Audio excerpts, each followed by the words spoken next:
Good afternoon, and welcome to the College of Liberal Arts Authors and Alumni event. My name is Megan Mell, and I'm the Director of Alumni Experiences and College Events for the College of Liberal Arts. I'd like to thank you all for joining us, whether you are watching live or viewing the recording. To begin, I first want to acknowledge that the University of Minnesota Twin Cities is built within the traditional homelands of the Dakota people. It is important to acknowledge the peoples on whose land we live, learn, and work as we seek to improve and strengthen our relations with our tribal nations. We also acknowledge that words are not enough. We must ensure that our institution provides support, resources, and programs that increase access to all aspects of higher education for our American Indian students, staff, faculty, and community members. This event is presented by the CLA Alumni Book Club, a fully virtual book club for CLA alumni and friends. In this online community, alumni can connect with fellow Gophers and enjoy books voted on and chosen by each other.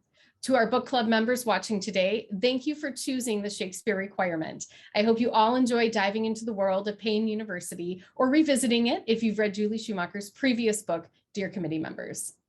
We wanted to take advantage of having an esteemed graduate program in creative writing right here in CLA and bring our author and program chair, Julie Schumacher, together with a graduate of that program chosen by Professor Schumacher. Therefore, I'm pleased to introduce to you our authors in conversation, Professor Julie Schumacher and author Antonia Angress. Julie Schumacher is a Regents Professor of Creative Writing and English at the University of Minnesota. She graduated from Oberlin College and from Cornell University with an MFA in fiction.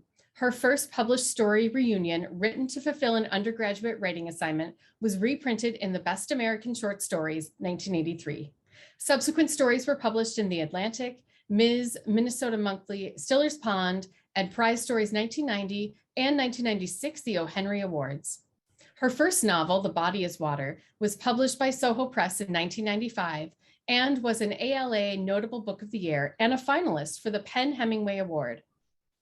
Schumacher's other books include the national bestseller, Dear Committee Members, winner of the Thurber Prize for American Humor, The Shakespeare Requirement, Doodling for Academics, a satirical coloring book, and 5 novels for younger readers.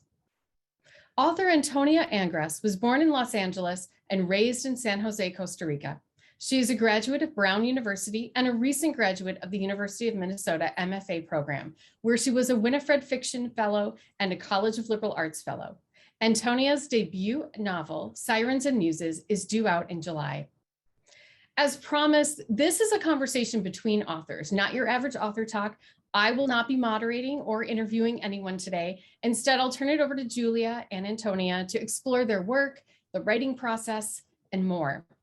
Throughout today's conversation, I encourage you to submit a question for our authors to address later in the event. And to do this, you can click on the Q&A button at the bottom of your screen and enter in your question. This event is being recorded and will be shared out with all registered participants and will also be available on the CLA Alumni Book Club page. We'll put that link in the chat. Julie and Antonia, the floor is yours. Antonia, hello. How are you? I'm fine. You? I'm good. So we are not just meeting for the first time over Zoom. I know you pretty well because I was your student for 3 years in the MFA program at the U. I've taken several really wonderful classes with you. I've been scolded by you on several occasions for reading my work as though it embarrassed me. And I was your advisee while I worked on the manuscript that became my first novel. And I'm bringing this up to add some context to this conversation, but also because I think it's relevant to the Shakespeare Requirement, which is about a teacher, a very flawed teacher, but a teacher nevertheless. And it's also more broadly about higher education in America. And I guess I'm bringing this up because teaching is something that a lot of writers do. But I think for many of them, it's a day job. It's a situation where the teaching supports the writing and not the other way around. And I don't get the sense that that's the case for you at all. You're someone who's been teaching for a long time, and you obviously care really, really deeply about your students. I've experienced this firsthand. And you've also won a bunch of awards for your teaching. And then, of course, you've written not one, but 2 novels set in the world of education. So I guess I'm curious to hear you talk a little bit about how whether and how teaching nourishes your writing and vice versa. I love that question. I feel like that's something that writers who teach think about constantly. Is this taking away from my writing? Is it adding to my writing? Teaching ideally is always a creative act. And when you're teaching, fiction, in my case, it's also a terrific excuse to constantly be reading contemporary work. I mean, in my wildest fantasies, I would be lying in a hammock, let's say, with a massive stack of new novels next to me. That's my ideal. But you need to talk to people about books to make them truly come to life, I think. And that's where being in a classroom with other smart people whose dream also consists of lying in a hammock somewhere with a giant stack of books beside them is absolutely ideal. My first thought of what I was going to do with myself when I graduated college was to be a Spanish teacher. That was, I had majored in Spanish. Antonia recently was helping me try to recover some of my Spanish, as she is a fluent speaker. I am not anymore.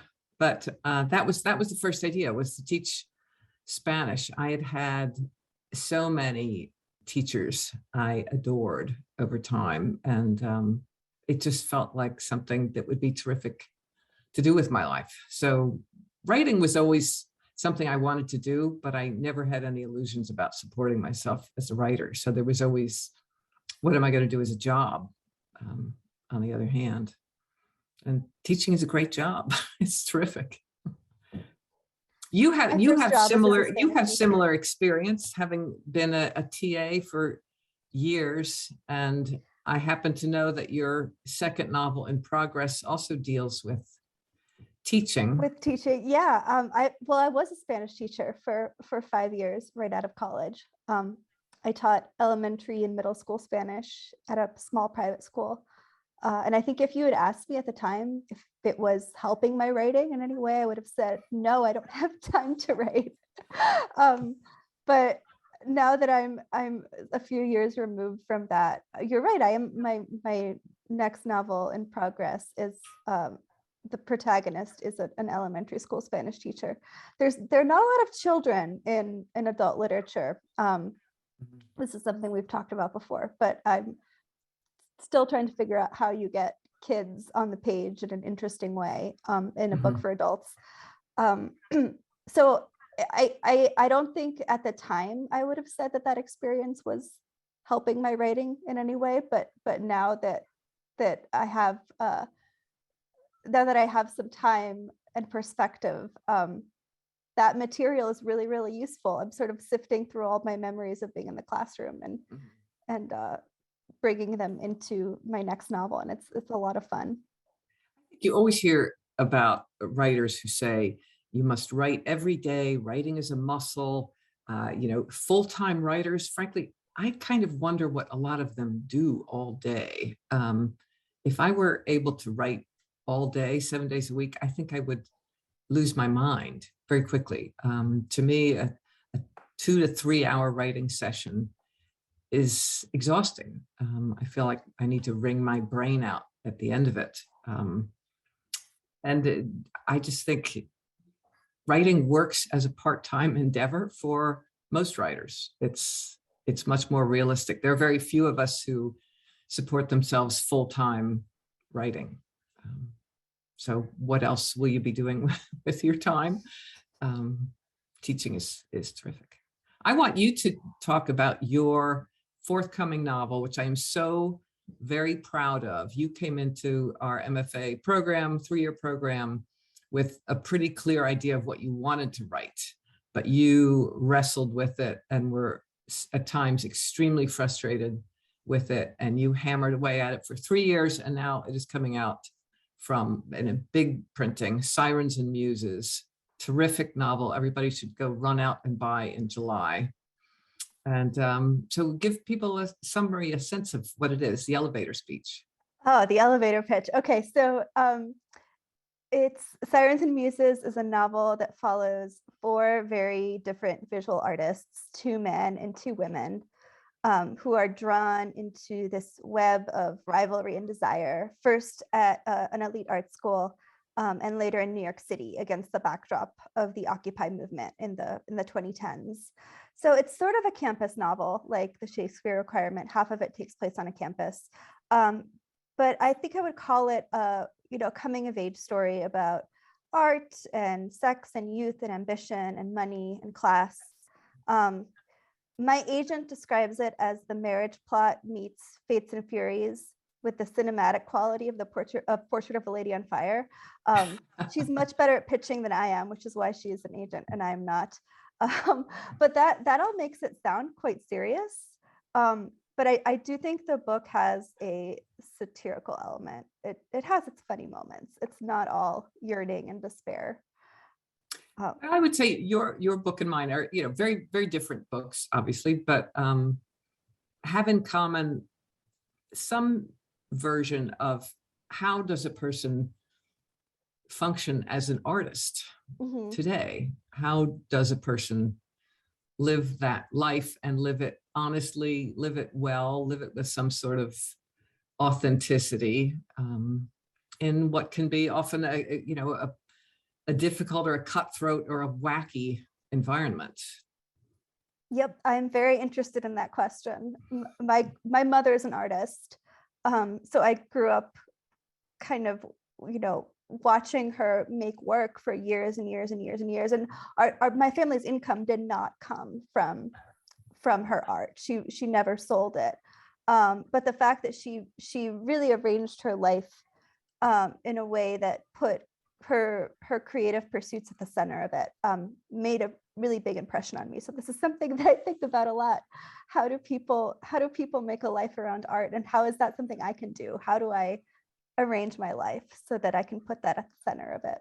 So how are you doing that now? I mean, you just finished a graduate program and you have a book coming out. So how do you think going forward, how do you keep art, literature, writing at the center of your life?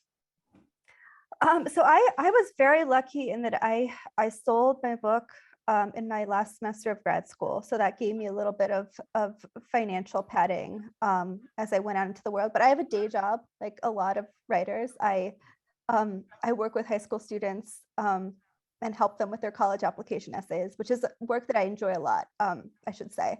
I like working with kids and I like helping them with their writing. But you're right, it's very, very few people get to do this full time. And I have had days where, I don't have anything due for my day job, and all I need to do that day is sit down in front of the computer and write. And those are often the days when I feel most frustrated and I'm banging my head against the keyboard because it's a lot of pressure. Yeah. I often a full day. Yeah, I often feel like, oh, if only I had more time, if only I didn't have to take care of this task, go to this meeting, do this, that, or the other thing. But then a day will come when I have, as you said, the whole day free.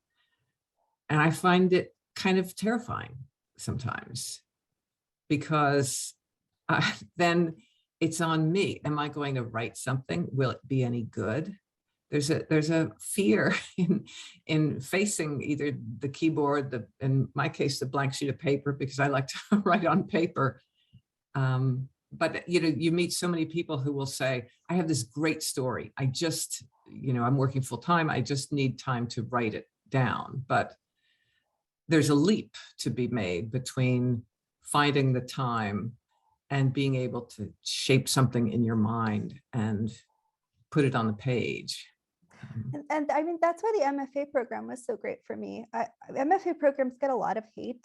People get really upset about them for some reason. I don't really understand why, but for me, the program gave me financial support, which I needed so I could quit my full-time job and just write. But it gave me time. It gave me 3 years where my job was to write a book. And that was life-changing for me. I don't think I would have written this book without it. Or I might have, but it might have taken me 10 more years. Yeah, I the same for me. I was, again, the plan was to be a Spanish teacher. I didn't get the jobs I applied for. Then I followed my spouse to New York, where he was in graduate school, and thought, I'll become an editor. That will be great, something with words. And I ended up getting a job as a typist on a gynecology magazine, which was not quite my aim. Did you But get I any did that. material from that? That seems Oh, like loads of material. There's lots of material. And office culture offers tons of material for satire. I can tell you that. It's just, offices are very wacky places. But I was rescued from more than 2.5, 3 years of that job by getting into grad school and getting an MFA in creative writing. And it totally changed my life. I always think that everybody on the planet deserves to have 2 to 3 years during which they can pursue an art form, something they love, whether it's gardening or baking bread or playing the trumpet or something that they love. And it is a great thing. To me, it can never be a negative to have time to pursue art. I love the idea of a gardening MFA. I'm Yeah, picturing what gardening workshops would look like. I wouldn't sign up for those. I particularly don't like gardening, but I know some people love it. Julie, can I ask you about humor? This is a very funny book, as I'm sure anyone who has read it would agree. So this is not, or rather, I should start over. This can be read as a standalone novel, but it's technically a sequel to another book that you wrote that came out in 2014 called 2014, right? Called Dear Committee Members. And it was a really successful book. It was a bestseller, and it won the Thurber Prize for American Humor. And you were the first woman to win that prize in the prize's history, which I think maybe means that you're the funniest woman in America. I think that's what that means. So I would say there's a pretty broad critical consensus that you are a very funny writer. But you have written in the past, and you've also told me in conversation that you don't really consider yourself a funny person. I disagree, for the record. I find you quite hilarious. But that's good. I'm curious to hear how you approach writing humor. If you don't consider yourself a funny person, are you coming to the page when you're writing a comic scene? Are you coming to it intuitively, or are you consciously thinking about what moves you're going to make the reader laugh? I'm not a big planner ahead, and I would be interested in your take on this, but I didn't begin either of these books thinking, A, I'm going to write a satirical novel, or B, I'm going to write something funny, or C, I'm going to write all about academia. I was just in Dear Committee Members thinking, I'm going to try and experiment with form, and I'm going to try to write a novel made of letters of recommendation, of which I write a lot every year. And so that was really an experiment with form. The second novel, The Shakespeare Requirement, I guess I wanted both to be funny, but only in the way that I guess I look at most, or hope to look at most situations. If I'm at the grocery store and I'm in a rush and I can be frustrated because the line is long, I usually can feel frustration while at the same time in the back of my mind finding something humorous in waiting behind the line while somebody is buying 19 boxes of bran flakes. There's something strange and amusing in many situations, and you can feel about them such mixed emotions. I think in both of these books there are aspects of them that are kind of sad and depressing. Particularly in Dear Committee Members, it can be described accurately, I think, as a pretty sad book. But I think you never want in a novel one emotion alone. And I wanted sadness and humor to go hand in hand, I think, in both of these. My protagonist, Jason Fitker, is, he's lonely. he's kind of a jerk. He just puts his foot in things constantly. He is his own worst enemy, but he's also, I think, a real Quixote figure. He cares deeply about things that I care about very deeply, about the liberal arts, yay for the liberal arts, fiction, literature, arts, education, all those things. He cares enormously about those, even if often he's being kind of a jerk about He cares it. about his students too, even though he's kind of horrible to them on his first day of class, but It's terrible, yes.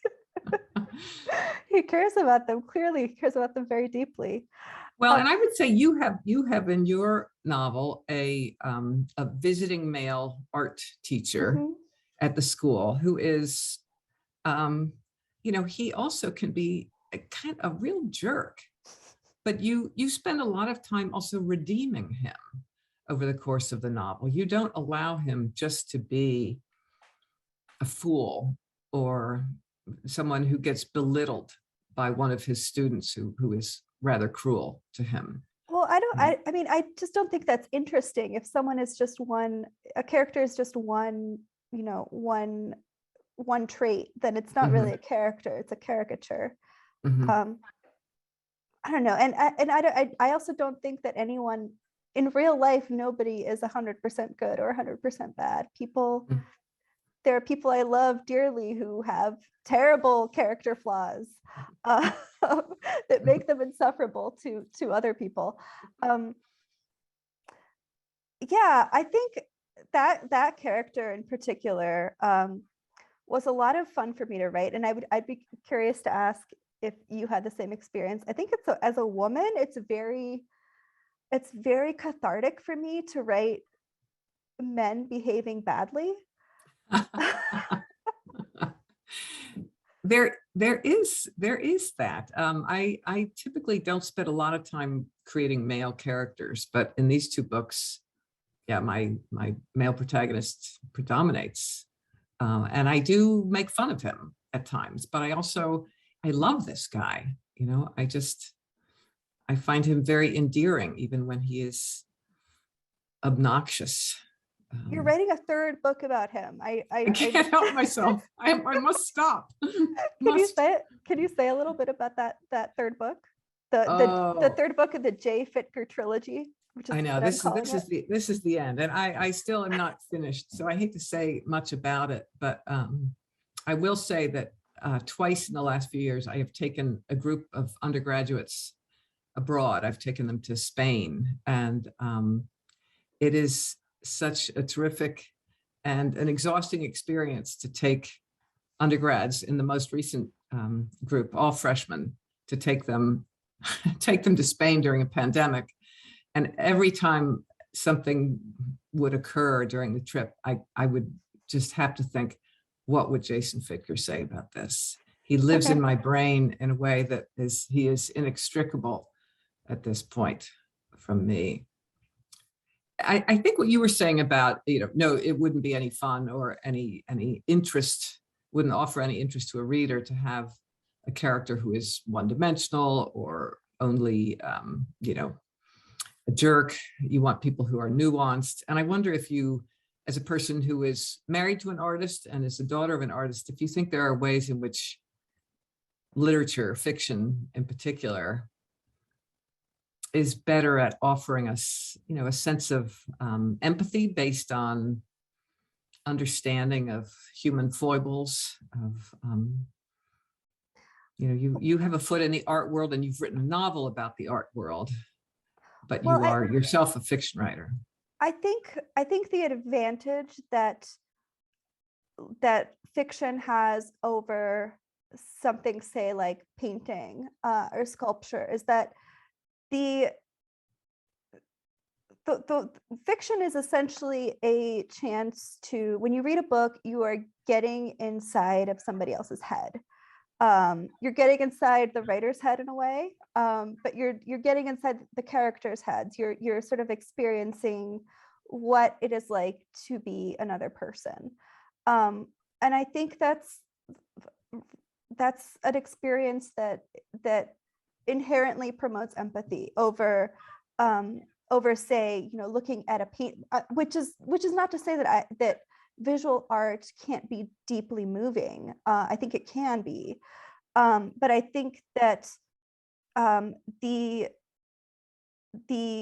conventions of fiction, the way in which many novels are structured along an emotional journey, an emotional or a physical journey, or sometimes both, contribute towards inviting the author into somebody else's head and somebody else's heart, and inviting them to experience what it's like to be somebody else. Mm-hmm. Yeah, you have that sense of a journey. There's the potential for change over time, which in a painting, let's say, as opposed to film, you don't have change over time. You have one image which stays the same as the viewer sees it. But what would your characters, who are all, wannabe artists, painters, etc., what do they see as something they want to get out of the creation of visual art? What does that offer them? What does it offer a viewer? I'm sorry, I don't mean to be putting you on the spot, asking you, graduate school questions, but I'm suddenly so interested as a person who doesn't paint. I think of that's so much what I want to offer in fiction, is a chance to enter another person's psychology and emotions. So that's something I want to do when I'm writing, and I hope the reader experiences that when they are reading.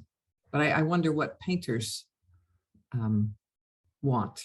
Well, I think every painter is different, but oftentimes the emotions that I experience in front of, for example, I'll take Julie Moretti, for example, who's a wonderful abstract painter who just had a big show at the Walker. Her paintings are enormous and abstract and almost sort of architectural. And when you stand in front of them, it's almost like this all-encompassing experience. It's not really, there's no story, there's no real emotion in them, the way that there might be a story or an emotional through line in a novel. It's more like this physical experience, like it's reverberating through you physically. At least that's how I experience some forms of visual art. I know that you mentioned my husband, for example, who's a painter. I know that for him, a lot of the time what he's trying to capture in his work is the way that he remembers and processes his experiences. So oftentimes it'll be he'll compose paintings by taking a photo from an experience or an experience that he had or a place that he visited, and kind of like layering things on top of that until it's sort of like this sort of semi-abstracted image that kind of represents the way that he processed that memory. Yeah. I mean, it's hard not to think about painting when I'm seeing the painting behind you there. Yeah, this is one of his. He really likes trees. We could turn to a Q&A question. There are a few in the Q&A feature here. One person is asking about the publishing process, saying that publishing has come up in the Alumni Book Club before. A few members had heard that publishers no longer edit books the way they used to because of complications with intellectual property law. And is there any truth to that? And what was our experience with editing and publishing? And your book is more recent. Do you want to say how it was? I don't know about complications with intellectual property law. I think it is true that editors do less editing now, but I think that's because of the way that publishing is structured. They have a lot of other work to do. They've got to, they've got to be in meetings and on phone calls, and they have databases to maintain, and they've got to, meet with agents and solicit projects. My book certainly was edited. I had a very a very collaborative, very generous editor who spent a lot of time with me on the book. One of the things she did say, though, was that in her experience, first novels often need very little work because writers spend so much time on them. And in my case, I spent 7 years on my book. So that book was edited to death even before it crossed her desk.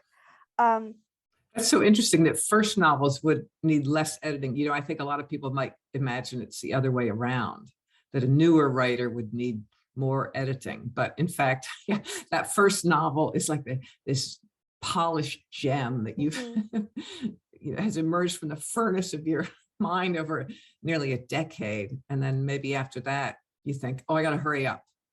I gotta get something else I mean, that's done. kind of the curse of the second novel, that you've spent your whole life basically, you know, either ruminating on this novel that you're going to write or writing it, and then suddenly you have to produce another book in 2 years. Yeah.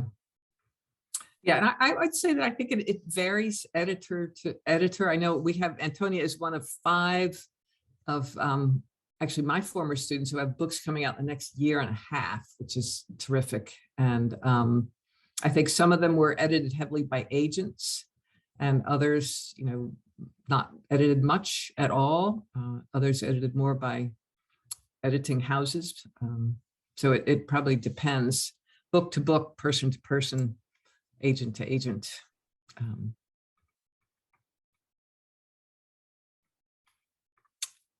Let's see.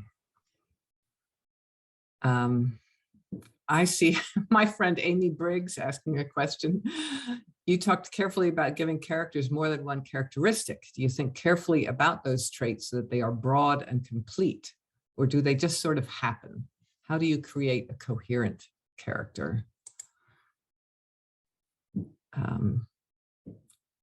Word by word, crossing out 3 words for every one that you keep, I would say. I didn't have much trouble creating Jason Fitker. I just felt like appear to you fully formed? I just knew who he was. And in part, again, because of the form of that book, I thought, if it's going to be all composed of letters of recommendation in Dear Committee Members, how will I get anyone to know my character? I'm going to have to get him very inappropriately to talk about himself in a letter he's writing for somebody else. And that I just knew who he was then. Who else would do that? Only a total wacko would do that. But I did have more trouble with other characters, and it's a matter of writing a sentence down and disliking it and crossing out 3/4 of it and figuring out why you like the 1/4 that's left, and on and on. Maybe finding sometimes a particular trait. I came up with one faculty member in the Shakespeare Requirement who dresses like one of the Bronte sisters. And as soon as I thought of that, I thought, now I know who she is. I know who that is. But you tell about your work. I don't think I've ever had a character come to me fully formed. I'm very jealous if that happened to you. I think for me, it's always a process of layering. My first drafts are always pretty exploratory, and the characters are still pretty flat. And then as I write subsequent drafts, I think I sort of layer in other character traits on top of the ones that I've already laid down as a foundation. It might, I don't mean to sound all woo-woo, but I sort of feel like my characters tell me who they are as I write them. Slowly, not all at once. I wish all at once. That would make my life easier. But I certainly don't come to the page knowing exactly who this person is and what they're going to do. It's sort of a process where I'm figuring it out as I'm writing it. I think it can be almost like meeting a stranger at a party. At first, you don't really know who they are. You find out a little bit about where they live or what their interests are. And then maybe they make a particular remark and you think, oh, this is interesting. Now I have a sense of who this person is. But then it's only, you know, after having coffee with them 3 more times that you start to understand who they might be. Do you squirrel tidbits away, like at cocktail parties? Someone says something weird and you go off to the corner and write it down? I have little Post-it notes all over the place. And here's Charles Baxter, Oh, who hey, is Charlie. is asking, I'm throwing this to you, Antonia, what particular technical or thematic challenges did you have to solve in the writing of your novels? Okay, so that's a really good question. My novel, well, there are a few that I can think of. First off, the fact I was writing a novel about visual art, and I had to find a way to make these invented pieces of art come alive in the reader's mind. And I also had to, so basically I had to find a way to convey this visual medium verbally. And I also had to find a way to make it fun to read. I didn't want to write a piece of art criticism or art history. That's not what I was interested in doing, and I'm not an art critic. So I had to figure out, how do I make these pieces of art interesting to the reader, and how do I make them, how do I fold them into the dramatic arc of the novel so that the reader is invested in whether these art pieces succeed, and is invested in, who sees them.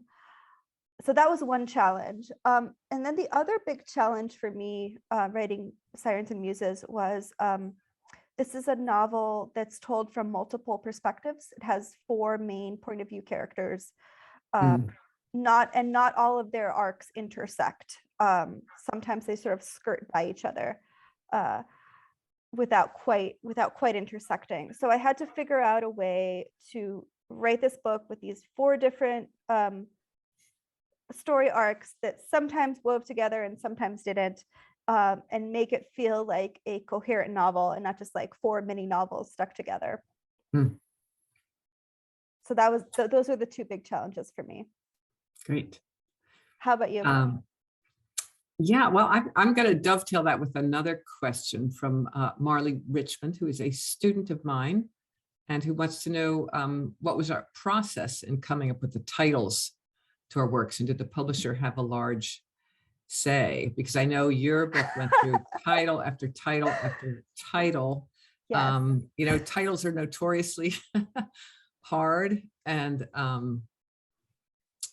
for these 2 books, for me, I knew what the titles were ahead. I had started Dear Committee Members just writing Jason Fitker's first letter, which began Dear Committee Members. And so that was my quote working title. And when I sent it in and sold it, I told the editor, well, I'll think of a title soon. This is just my working title. And he said, no, it isn't.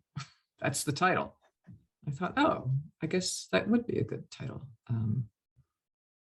But again, yours, I know the editor told you, nope, not this title, and redid it and redid it again and redid it again and again. Yeah, so my novel went through, I want to say it went through 3 different working titles as I was writing it. And then after we sold it, my editor said, okay, we need to find a different title because this isn't going to work. And together, my editor and my agent and I landed on Sirens and Muses, which we were all very happy with. And then somebody, not my editor, somebody else at the publishing house. It's all very marketing. It's always marketing. It's those folks. One of the things that you don't really realize until you're publishing a book is that they really keep authors in the dark. They really don't tell you what's going on. Somebody said, oh no, we don't like it. Find something else. The issue was they felt it was too similar to Fates and Furies by Lauren Groff, which is a really terrific book. So my agent and I went through this month-long process where we're just emailing each other titles constantly. And none of them passed the sniff test. My editor would lob them off to marketing, and they would come back and say, no, it's too quiet. It's too heady. That was another piece of feedback we got. I don't quite understand how they make these decisions. I do know that a title is really important for marketing a book. So they pay a lot of attention to what the title is called, or to what a book is called rather. But yeah, you don't necessarily have a say over your title. Don't necessarily have a say in the cover art either. I think there are powerful, popular writers out there who get that sort of thing written into their contract ahead of time, has approval over cover art, etc. But I have never reached that rung on the ladder somehow. A little piece of book world gossip that I've heard is that there is the book buyer for Barnes and Noble has veto power over a cover. So when she's being presented with the books for a season, she can say, if you don't change that book cover, Barnes and Noble will not stock it. Oh, interesting. And that's a lot of power, don't you think? It's a lot of power. Yeah. So let's see. Somebody is asking, so many books, so little time. How do we choose what to read? How many pages do we give a book before we decide to finish or dismiss it? I would say I comb, the Star Tribune and the New York Times and other places to find books that are looking terrific. I'm reading the new novel by Jennifer Egan, who is going to be at the U talking about her new novel, The Candy House, next week. I'm making a list of books that I'm going to go buy from Next Chapter Books in St. Paul as soon as the semester is over. It's getting to be a very long list, but I just, again, summer is coming. I am going to hang a hammock somewhere and put a giant stack of books next to me. And that is going to be the first thing I do when it gets warm out and it stops raining and snowing around here. So I also read book reviews, and I keep a running list of books that look interesting to me. Do you stop reading at a certain point? Yeah, I think often I'll give it 50 pages, and if it's not grabbing me, I'll stop. I've had the experience of putting down a book after about 50 pages and then picking it up a couple of years later and loving it, just being in a different place in my life. Yeah. And finding it really engaging when I didn't a few years before. So I don't ever fully give up on books, or at least not most of the time. I have a lot of books on my shelf that I have not read, or I've read parts of, that I intend to come back to at some point. I made up a sort of a little principle I called the rule of 3,000. And because I figured out at one point, if I was reading a book a week, roughly a book a week during my adult reading lifetime, for easy numbers, say 50 books a year is a book a week over between the ages of 20 and 80. That's 60 years of 50 books a year, which is only 3,000. Which was stunning to me when I realized 3,000, that's just a tiny number of books. That's just hardly anything. If you walk into Wilson Library at the U, there are millions of books that you can access. And to think that you're only given time enough to read 3,000 of them. So I do not finish anymore. I think if this is not good, no, there are only 3,000. And if I'm reading 2 books a week, I only get to 6,000 in a lifetime. It's not enough. It's never enough. That's really depressing. It's a sad little fact. I just really felt my mortality just then. I keep a list of all the books that I read, partly because I have a lousy memory, but also it to me functions as a kind of shorthand diary. I just have the handwritten list in a notebook, which I've been keeping since about 1982. And it's annotated just in terms of, in the middle of 1983, it'll say, got married. And I realized I was reading I Know Why the Caged Bird Sings right after I got married. And, child born. There will be just very brief annotations that tell me what I was reading at a certain moment in my life. And I love having that little That's notebook. so wonderful. It's like your own personal Goodreads without the vitriol. Yeah, I know. I don't like to do a lot of stuff online. I know you are a proud Luddite. I am a proud Luddite. I was glad I was able to link onto this thing today because I was afraid I wouldn't get here. Computers. There's a question here about your writing space. I'm just looking at the ladder leading up to the turret behind you. I didn't see that space question on here. Yes, this is my new marvelous study. My spouse and I lost our minds during COVID and bought a house that is larger than what we need, which needs some work. Some TLC is required, but it has a turret, and that ladder is going up the turret behind me, where it's very cold, but that's going to be a nice reading space in the summer. This is like my platonic ideal of a writing studio. I'm very jealous. I write at home. I have a little nook in my living room.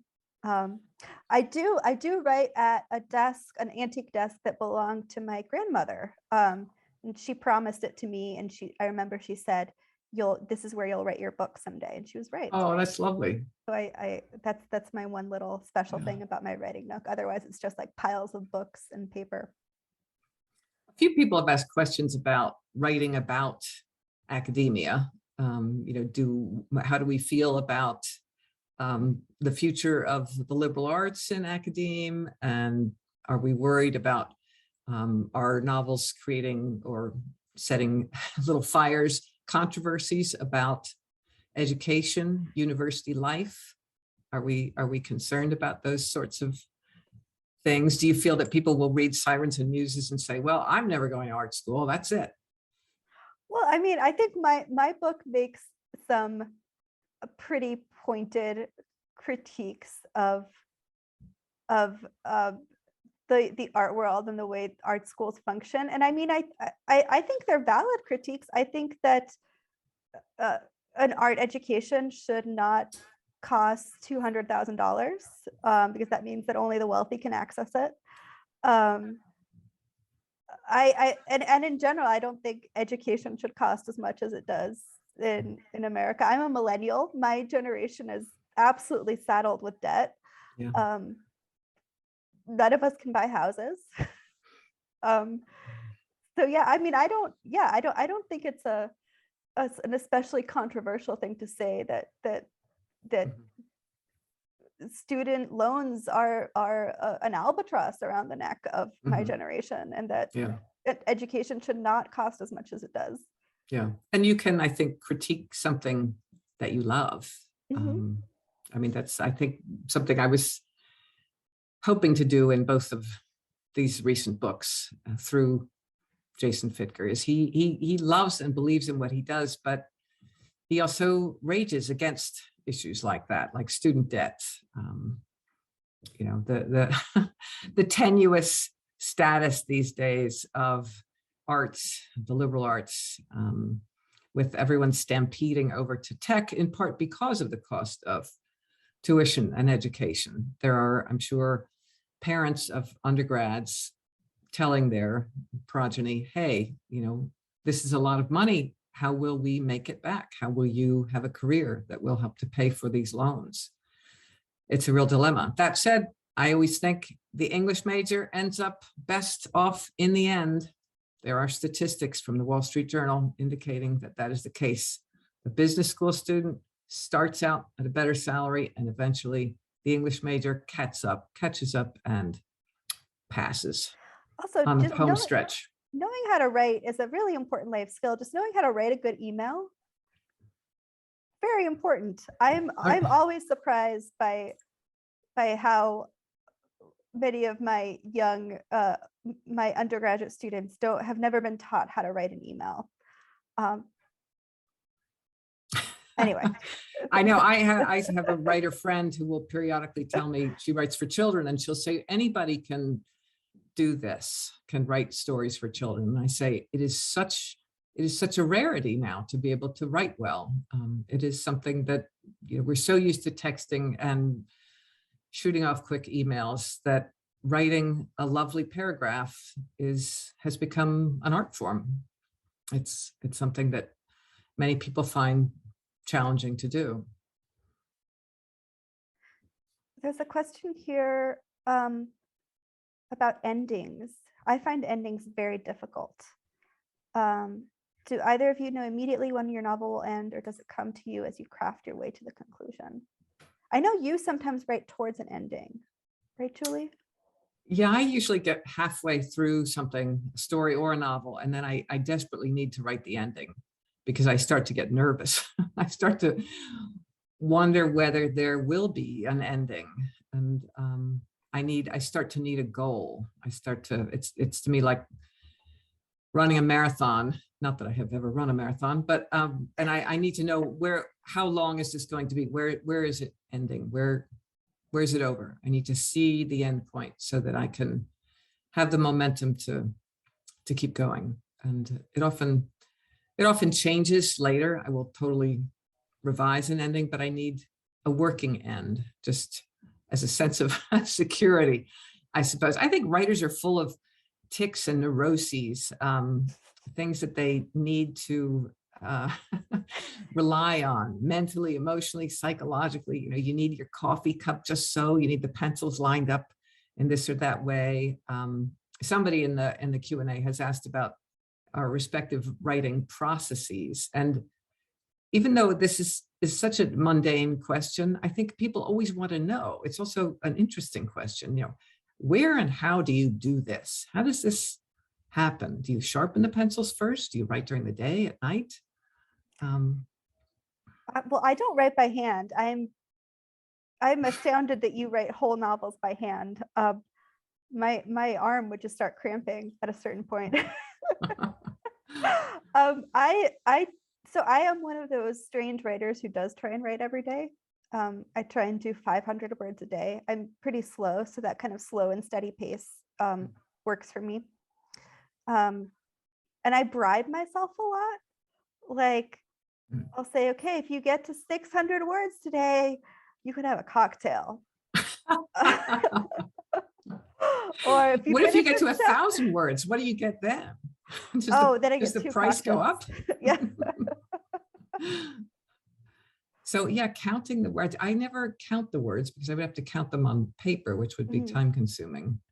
And some of them are crossed out, so that would be annoying as well. But I think sometimes in a writing session of a couple hours, I can produce nothing.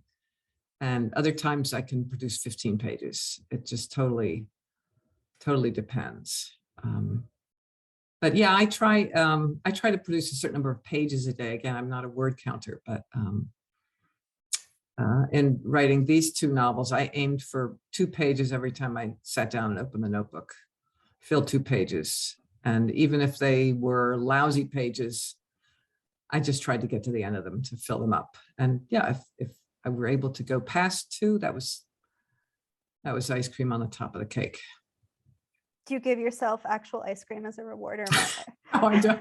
am I alone in bribing myself? No, but sometimes I'll set a clock in front of me and I'll say, you may not get up out of this chair for the next hour. There's no standing up. There's no getting more coffee. No. But I had an uncle who was a writer who said, seat of the pants in the seat of the chair. That was the success recipe. Okay, so 1 to 2 more questions, it looks like. Okay. That's what we have time for. Do you want to pick? Somebody wants to know, somebody who's a journalist by trade and accustomed to interviewing people and doing research, wants to know whether either of us have used or would recommend those technologies, those techniques for getting started writing a novel, doing interviews, doing research. Did you need to do research into the art world? Yes, I did, because again, I'm not a visual artist, and I'm not a critic, or really, I have no role in the art world. I'm just an observer. So yeah, I needed to read. I read quite a few books about that world and its history, and then I also I was lucky in that I live with a painter, so I could just watch him and ask him questions. Mhm. Same goes for my mom. Just ask her Mhm. questions. And I do have Mhm. quite a few artist friends Yeah. who I, I kind of went to them for details and for I definitely thought I learned a lot of stuff from Sirens and Muses about the art world. And again, that is not my world, but things about art auctions and the resale of art. And just, it's for anybody who wants to know how artists sell and market and go into that arena. It's a terrific read. It's also a terrific character study. oh yeah, the economics are very strange. Yeah, yeah, so interesting and very different from publishing and writing. Yeah. Well, I mean, I think they're similar to publishing now, unfortunately, in the sense that there's often like the people at the top, it's a winner take all economy. So the Mm, people at the top are making mm, massive amounts of money and everyone else is making pennies. yeah, yeah. Okay, one more. Where would you find a good writing circle or workshop in their area? I'm going to plug the Loft, which is a really wonderful organization in Minneapolis. They offer online classes too, so you can take them from wherever. And then two other great organizations that offer writing classes are Catapult Okay. and the name is escaping me now. Shoot, oh, Gotham Writers. I think they Mhm. offer online classes. And does Grub Street as So well? does I Grub don't Street, know. yeah. In But Boston, it, for but if Boston. you're in the Twin Cities, Mhm. go to the Loft. It's a Yeah. also really beautiful building. There's a bookstore there and a book Mhm. arts center, Mhm. and a cafe, and they have lots of great events. Sometimes local libraries too, if you're outstate or not in Minnesota, libraries can have good writing circles. It is, I think, to have someone else, a few other people to read your work can be terrific. It can be hard too. You need to trust the people and be able to gird yourself and get ready to hear what they have to say to you. Well, the time has come to end our conversation for today. Thank you to Julie and Antonia for joining us today and for offering up such candid insights into your writing process and the power of story. More information about the CLA Alumni Book Club, including how to order our authors' books from our independently owned university bookstores, can be found on the College of Liberal Arts website. Thank you to everyone who joined us today and submitted so many wonderful questions. I hope you will join us again in the future. Until then, happy reading, stay well, and have a great afternoon.